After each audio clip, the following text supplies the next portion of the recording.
أشهد أن لا إله إلا الله وحده لا شريك له وأشهد أن محمدا عبده ورسوله أما بعد فأعوذ بالله من الشيطان الرجيم بسم الله الرحمن الرحيم.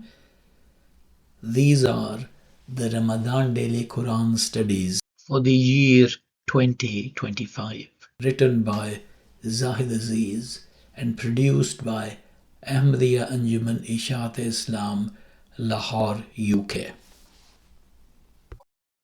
Study 10. Prophet Muhammad should seek comfort and strength through prayer. To be able to bear patiently all kinds of persecution, opposition, and abuse, the Holy Prophet Muhammad is told in the Quran to seek comfort in prayer. فاصبر على ما يقولون وسبح بحمد ربك قبل طلوع الشمس وقبل غروبها ومن آناء الليل فسبح وأطراف النهار لعلك ترضى ولا تمدن عينيك إلى ما متعنا به أزواجا منهم زهرة الحياة الدنيا لنفتنهم فيه ورزق ربك خير وأبقى. So, O Prophet, bear patiently what they say, and celebrate the praise of your Lord before the rising of the sun and before its setting, and glorify him during the hours of the night and parts of the day, that you may be well pleased.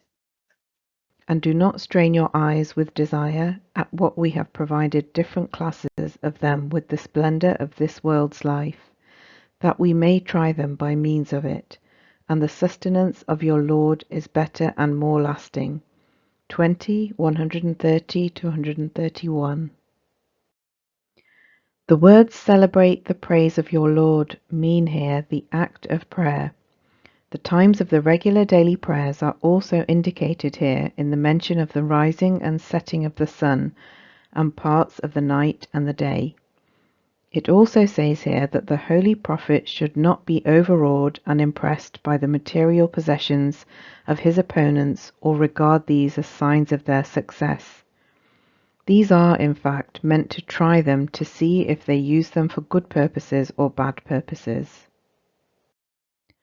The sustenance of the soul through prayer is far preferable than mere material gain, as it is permanent, not fleeting and temporary.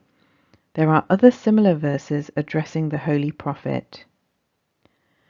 So be patient, surely the promise of Allah is true, and ask protection for your sin, and celebrate the praise of your Lord, in the evening and the morning. 40:55. فاصبر إن وعد الله حق واستغفر لذنبك وسبح بحمد ربك بالعشي والإبكار فاصبر على ما يقولون وسبح بحمد ربك قبل طلوع الشمس وقبل الغروب ومن الليل فسبحه وأدبار السجود.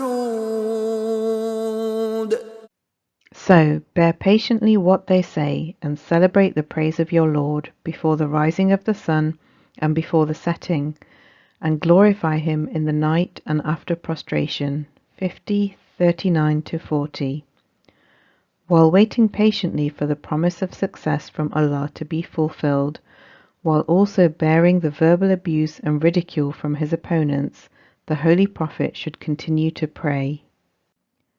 The first verse above, 40:55, also says to him, ask protection for your sin.